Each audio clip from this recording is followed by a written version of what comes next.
Saya seorang cacat fisik. 3 tahun yang lalu saya kecelakaan dan harus diamputasi kedua kaki. Iman saya kacau, Ustaz. Kadang masih tidak terima, kadang bersyukur karena masih dikasih kesempatan.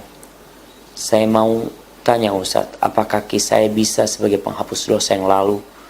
Mohon motivasi juga Ustaz untuk menguatkan iman bagi seorang yang cacat. Barakallahu fiik. Subhanallah jemaah. Bismillahirrahmanirrahim.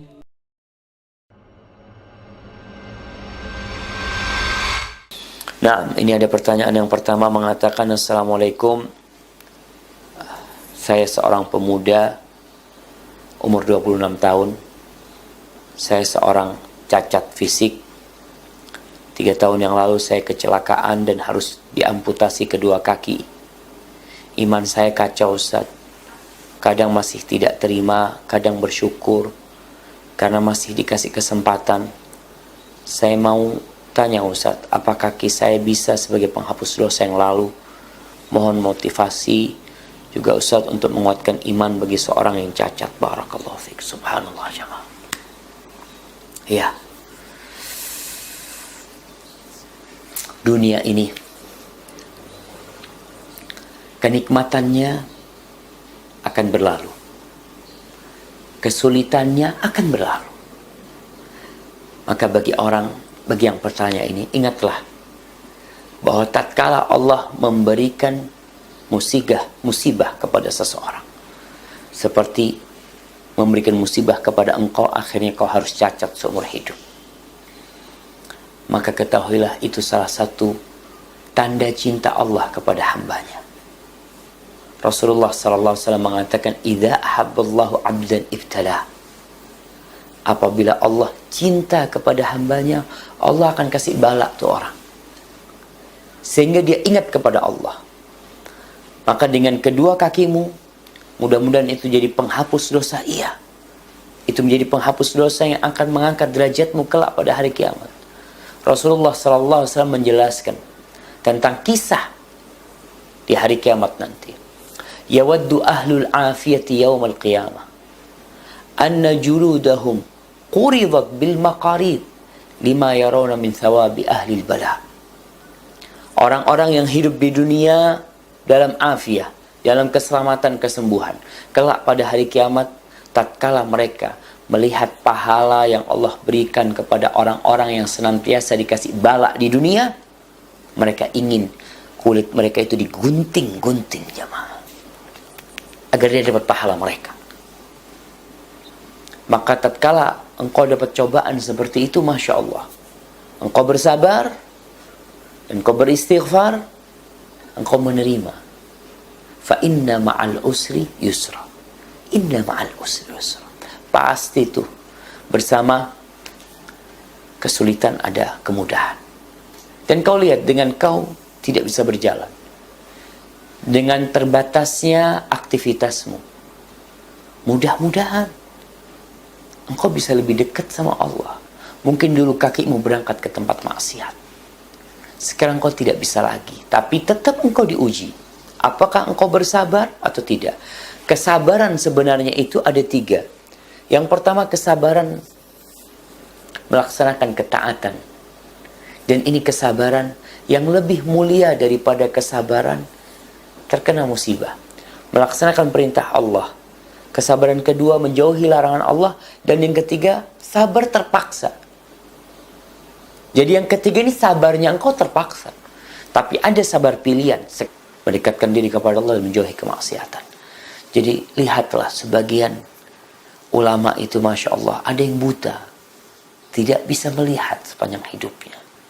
Dan kau alhamdulillah musibahmu cuma di kaki. Ada orang yang musibahnya di kaki dan di tangan dan di kepalanya, yang cacat seumur hidup, tidak bisa berbuat apa-apa, dia koma. Ada yang musibahnya lebih parah dari itu ketika musibahnya di agama. Ketika dia diuji dengan narkoba, tidak sholat, na'udzubillah, dengan musibah-musibah seperti itu, maka kau bersyukur kepada Allah, di mana Allah tidak menjadikan musibahmu lebih berat dari itu. Kau bersyukur kepada Allah karena musibahmu tidak di agamamu, tidak di keimananmu. Dan sekarang kau diuji di keimananmu. Dan yang ketiga, engkau masih bisa bersabar menghadapi musibah ini. Barakallahu fikum. Nah, Ustaz, istighfar itu dilafalkan atau boleh di dalam hati saja? Misalnya sambil tiduran, tapi beristighfar di dalam hati. Taib, hati kita ada amalan-amalan hati. Amalan-amalan hati itu rasa takut kepada Allah. Kemudian rasa cinta, harap, itu di hati.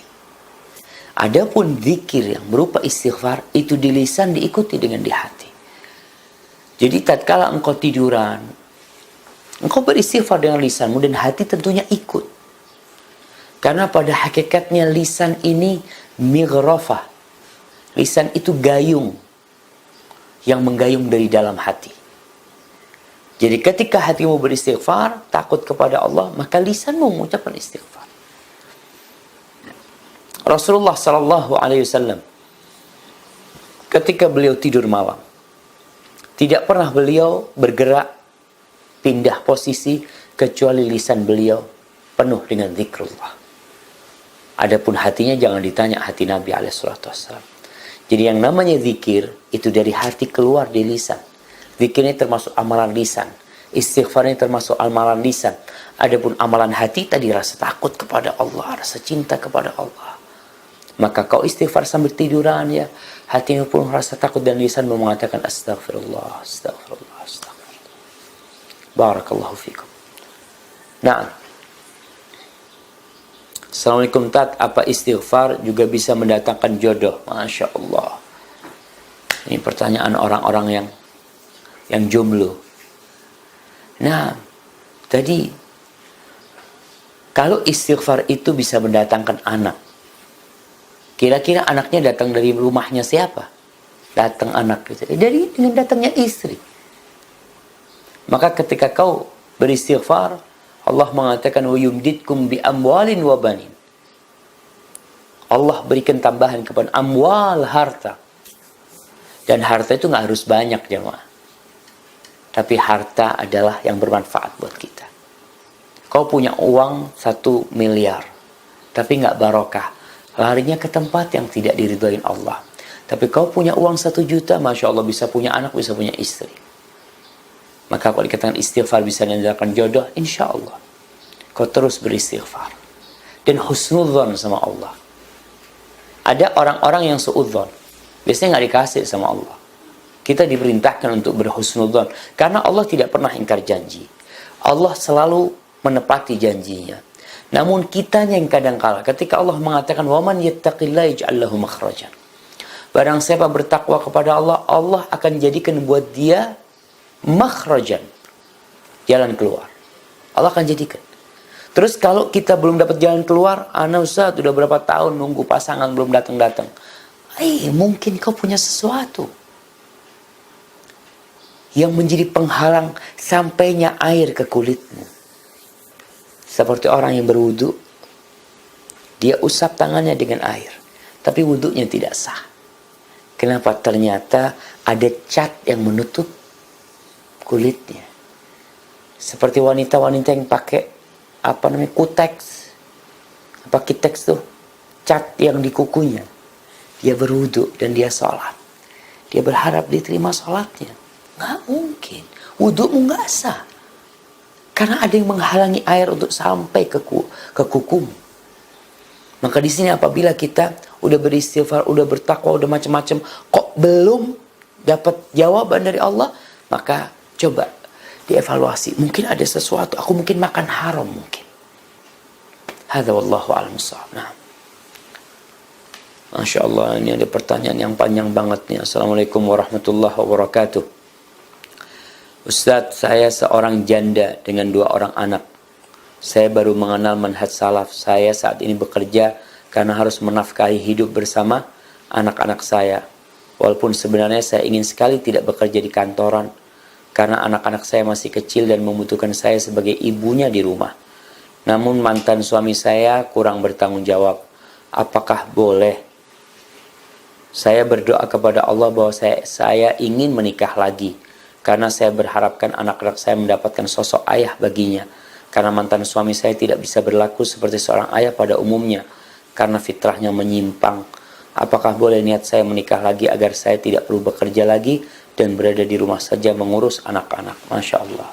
Nah, ini permasalahan di negeri kita yang sepertinya harus segera mendapatkan solusi ya. Karena banyak wanita-wanita yang diceraikan oleh suaminya yang kemudian dia harus menafkahi anak-anaknya.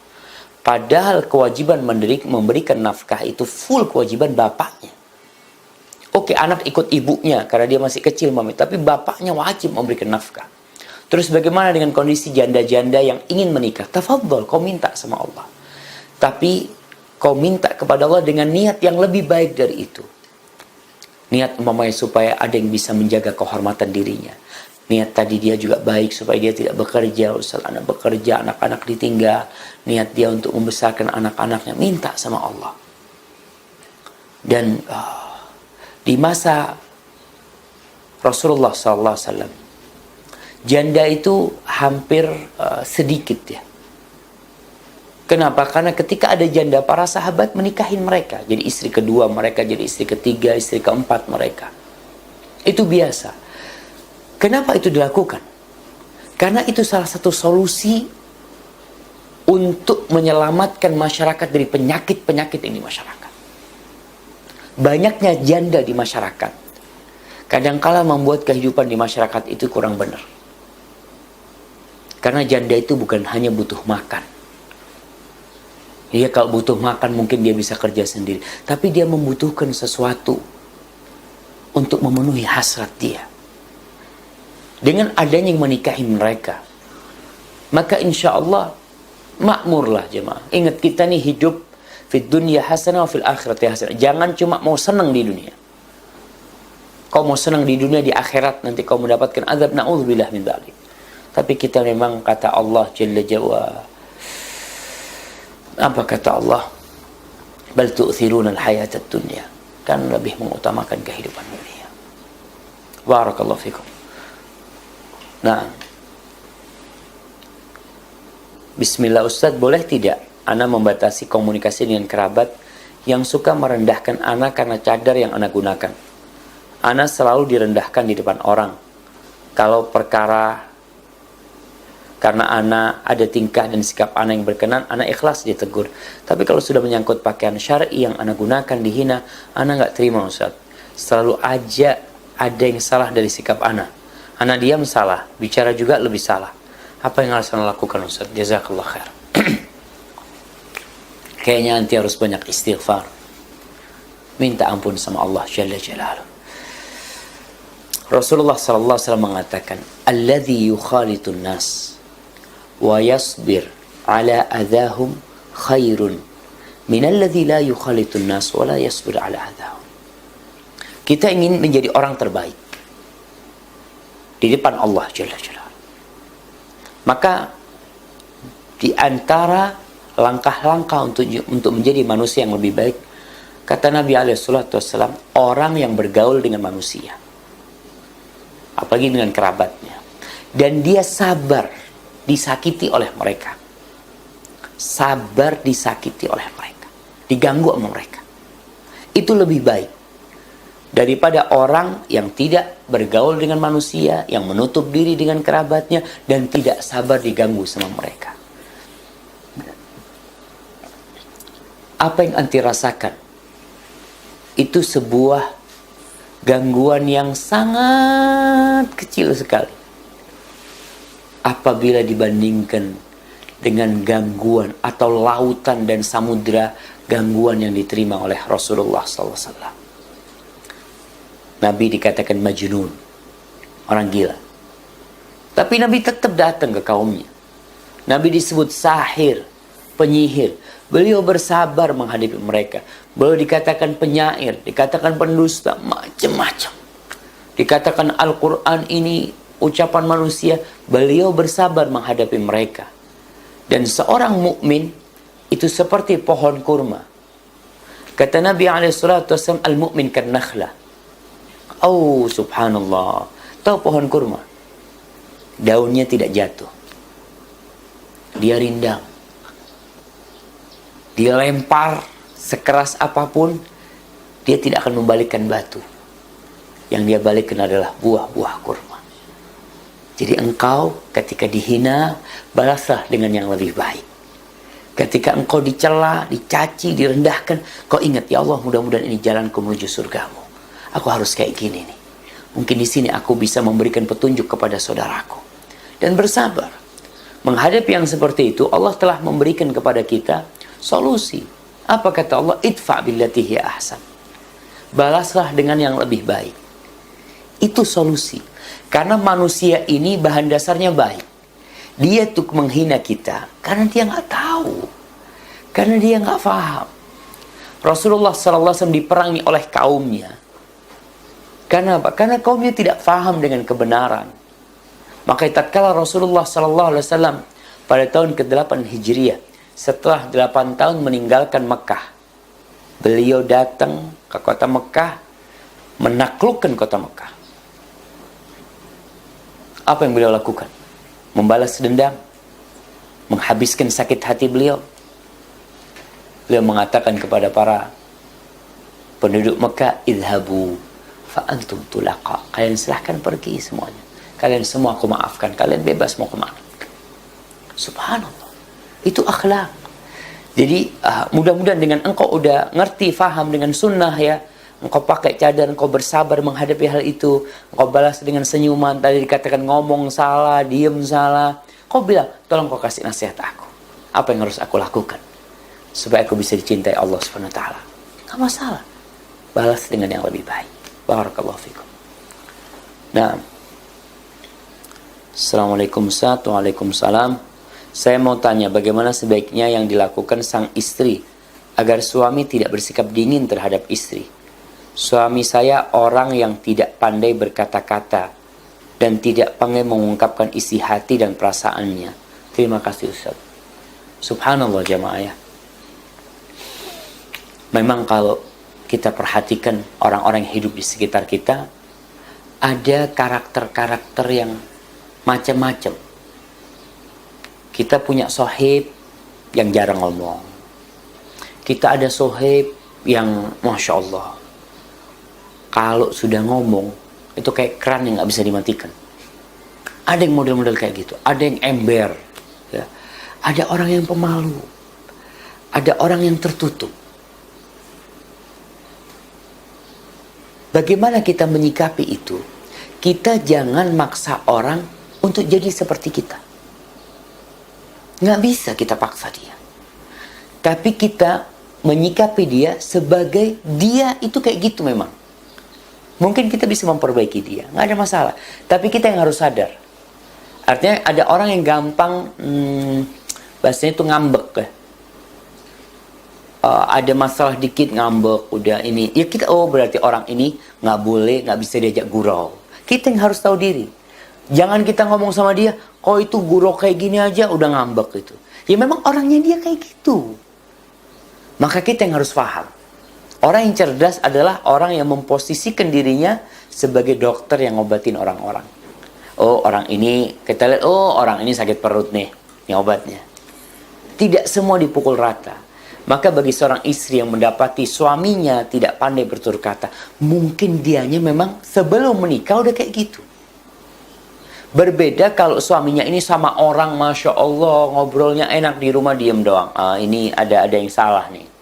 Ada yang harus dibenerin. Tapi kalau memang kondisi suaminya tadi sebagaimana sebutkan, mungkin itu bawaan dia, tapi akhlak, karakter itu bisa dirubah. Maka engkau paling tidak melihat mungkin ada celah-celah kau bisa masuk. Cari waktu tertentu untuk ngobrol sama suaminya. Bikin mungkin kau bisa berhumor sama suami. Ada orang-orang yang kaku memang, tapi kau bersabar. Artinya jangan membandingkan suamimu dengan suami orang. Kadangkala seorang wanita yang mengatakan, ya Allah suaminya fulan, masya Allah ya, sama istrinya, ana lihat digandeng dibawa jalan, ngobrol ketawa-ketawa, ana sama suami ana dingin banget sama dia. Udah, itu suamimu. Ketika engkau menundukkan pandangan tidak melihat yang lain, insya Allah kau akan mensyukurinya.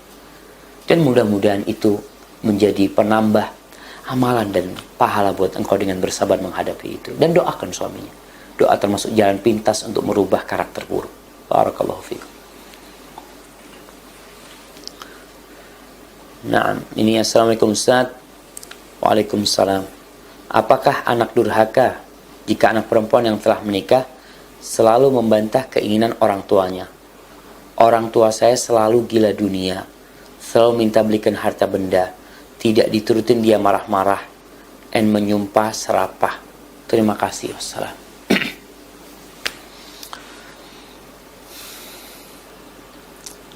Allah berwasiat kepada kita agar kita berbuat baik kepada orang tua.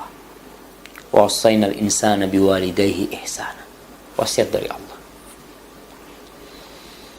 Dan Allah memerintahkan agar anak itu tidak membantah permintaan orang tuanya selama dia mampu memberikan. Dia mampu berikan. Allah mengatakan, wa qadha rabbuka alla ta'budu illa iyyah wa bil walidaini ihsana imma yablughanna 'indakal kibara ahaduhuma aw kilahuma fala taqul lahumā uffin wa la tanharhumā wa qul lahumā qawlan karīmā. Maka tatkala kita mendapati orang ini anak perempuan udah nikah, lihat kalau ternyata anak perempuan ini punya harta dan dia bisa berbagi sama orang tuanya, artinya dia tidak ambil harta suaminya. Dia mungkin dikasih sama suaminya. Dia tahu orang tuanya butuh, maka dia berikan dari apa yang dia miliki. Itu termasuk kebaktian dia. Tapi kalau si orang tua memaksa anak perempuannya untuk minta sama suaminya, untuk ambil sama suaminya, sedangkan sebenarnya kebutuhan orang tua itu tidak urgen, maka sang anak minta maaf sama orang tua. Jadi tatkala seorang anak bukan membantah, tidak memberi apa yang diinginkan orang tuanya, ajukan alasan-alasan. Alasannya, aku nggak punya abang. Mungkin orang tua, ngambil sama suaminya. Afwan, aku diperintahkan untuk taat sama suamiku. Kalau suamiku ngasih sama aku, mungkin aku bisa berbagi sama ayah. Maka tolong anak perempuan ini, ketika berbicara sama orang yang tetap, dudukkan dia sebagai orang tua. Ucapkan kata Allah, wa qul lahumā qawlan karīmā. Katakan kepada keduanya qaulan karima. Qaulan karima adalah ucapan, adalah perkataan yang mulia. Isinya mulia, intonasinya mulia. Isinya kata-kata itu indah. Dan tatkala menyampaikannya itu dengan intonasi yang penuh kerendahan kepada orang tua. Wakhfid lahum janahadh dhulli minar rahmah. Karena memang ujian anak. Tatkala mendapatkan orang tua yang gitu tuh. Yang minta terus sama anaknya umpamanya, minta ini, minta macam-macam sama anaknya, itu ujian buat anak. Tapi kalau anak mampu memberikan dan dia memberi buat orang tuanya, ya orang tuanya mungkin kepingin ya, mau ini, mau itu, dan itu bukan kemaksiatan, berikanlah kepada orang tuanya sambil terus berbuat baik sama orang tua. Jangan sampai akhirnya orang tua sampai sumpah serapah macam-macam ya. Mungkin juga ada orang tua yang tidak berpendidikan agama yang cukup ya, sehingga muncul yang seperti itu. Baik, barakallahu fikum. Mungkin ini baik, ada pertanyaan. Assalamualaikum Ustaz. Waalaikumsalam. Ana mau tanya, walimah secara syar'i itu kenapa tamunya harus dipisah dan kenapa pengantinnya tidak boleh dipertontonkan bagi tamu yang datang? Soalnya masyarakat memandang aneh Ustaz. Bagaimana cara menyikapinya? Adakah hadis Rasulullah SAW yang menganjurkan Ustaz? Syukran. Iya. Jadi berkaitan dengan dipisahnya lelaki sama perempuan ya. Kita lihat di masjid nih, di tempat ibadah, di tempat ketaatan, itu dipisah. Yang laki di depan, yang perempuan di belakang. Kenapa? Kenapa kok tidak bareng aja di sana? Bayangin, kalau sholat, satu shaf ada laki, ada perempuan, ada laki, ada perempuan. Dalam ibadah aja kita diperintahkan untuk menjaga diri dari perempuan. Jadi memang ada batasan-batasan. Kemudian Rasulullah SAW mengatakan kepada kaum lelaki, iyyakumud dukhul 'alan nisa. Kalian jangan masuk-masuk ke tempatnya perempuan. Ini kata Nabi SAW. Akhirnya ada seorang sahabat yang bertanya, ara'aital hamu? Ya Rasulullah, bagaimana kalau yang masuk ini bukan orang biasa tapi iparnya? Kata Nabi SAW, alhamu al-maut. Kalau yang masuk ke tempat perempuan itu ipar itu kematian. Artinya masuknya seorang ipar ke tempat perempuan-perempuan itu lebih bahaya daripada orang asing. Karena pandangan orang lah, itu iparnya macam-macam. Dan di masa Rasulullah SAW, memang bagian perempuan ya. Sebagaimana tadi kita sampaikan dalam urusan sholat Jumat, sholat Idul Fitri, perempuan di bagian belakang, laki-laki di bagian depan ya. Kenapa itu jadi aneh? Karena kita tidak terbiasa aja, jamaah. Kita tidak terbiasa aja. Anda kasih contoh sesuatu yang aneh dianggap aneh oleh manusia. Di beberapa tempat di pedalaman, di mana masyarakatnya hanya pakai atau tidak pakai pakaian. Mungkin dia pakai sesuatu yang menutup auratnya saja. Ketika mereka melihat orang yang pakai baju, aneh nggak buat mereka? Aneh. Artinya orang yang terbiasa tidak berpakaian melihat orang yang berpakaian, maka dia akan aneh. Sebaliknya, orang yang berpakaian melihat orang yang telanjang, buat dia aneh nih. Ada orang nggak pakaian ya. Ini masalahnya masalah kebiasaan aja. Jadi perlu dibiasakan. Contoh lah yang kedua, kalau kita berbicara yang dianggap aneh oleh masyarakat, jenggot nih. Awal-awal jenggot, Masya Allah, sesuatu yang sangat aneh buat mereka. Anak sering sampaikan, anak ketika pakai jenggot di sidang sama orang tua, didudukkan sama orang tua, kenapa pakai jenggot? Buat mereka aneh. Kenapa? Karena kebiasaan yang ada, anak-anak muda nggak ada yang pakai jenggot. Dipotong jenggotnya. Maka kalau dikatakan aneh di masyarakat, betul. Banyak hal-hal yang sebenarnya disyariatkan, tapi buat orang Islam sendiri aneh. Dan ini seperti yang Nabi sabdakan sallallahu alaihi wasallam, bada'al islamu ghariban wa sayaudu ghariban kama bada. Islam itu dimulai dengan keasingan, keanehan, dan akan kembali asing sebagaimana dulu bermula asing. Nabi sendirian berdakwah aneh buat orang-orang Mekah, diperangin ya. Beliau bahkan mau dibunuh gara-gara beliau mengajak kepada kebenaran. Aneh. Karena menyelisih tradisi. Maka hal yang seperti itu memang seperti itu. Kemudian bagaimana kok pengantin perempuan tidak dipertontonkan kepada tamu-tamu? Ya Allah. Emangnya pernikahan itu adalah tontonan? Artinya nih pengantin ditonton oleh orang satu kampung, nih cantiknya. Allah mengatakan wala tabarrajna tabarrujal jahiliyatil ula. Karena itu jangan berhias seperti berhiasnya orang-orang jahiliyah yang perhiasannya itu ditampakkan ke orang-orang. Seorang istri berhias buat siapa? Buat suaminya. Jadi kalaupun ingin ditonton nggak apa-apa, yang laki sama yang laki, yang perempuan sama perempuan, supaya kenal ya. Ini lo menantu saya, tunjuk nama yang perempuan-perempuan, tidak dipublish ya, tapi hanya untuk mereka perempuan-perempuan aja. Sekali lagi, ini aneh karena kita tidak terbiasa saja. Dengan berpendidikan, dengan ilmu bertambah, insya Allah keanehan itu akan berkurang. Orang semakin ngerti, ya Allah, ternyata ini Islam. Dan Allah mengatakan udkhulu fis silmi kafah, kalian masuklah ke dalam Islam secara kafah ya. Hadza wallahu a'lam bissawab. Itu yang bisa kita kaji pada kesempatan kali ini. Kalau mungkin ada pertanyaan-pertanyaan belum bisa dijawab, mudah-mudahan pada kesempatan yang akan datang